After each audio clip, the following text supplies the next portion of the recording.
Bizə biraz kömək eləyə bilərsiniz? Nə olar? Çox sağ olun. Çox sağ olun.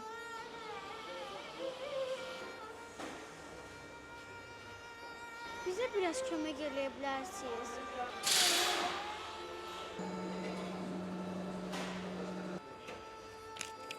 Çox sağ olun. Siz də bizə kömək edə bilərsiniz. Kömək. Mənim xırdam yoxdur, amma bir yox. Buyurun. Çox sağ olun. Çox sağ olun.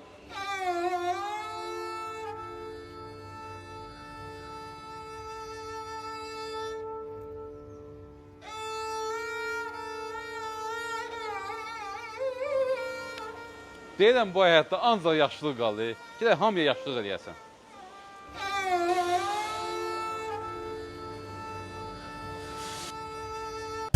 Oliqarxlar, biznesmenlərdirlər, sənin mənim Başa düşmədim. Əli oğlanlar ya deylədi. Ay, heç məndə bir də maşın yoxdur ya. Yaxşı işlədik ha bugün. Bəs nə bilmişdin? Bayaqdan dilənirsiniz. Bu nə maşındır ha? Nə ağlayırsan ala? Onsuz da qranatımız xarab olur. Onsuz da bu pulları sizə verəcək də.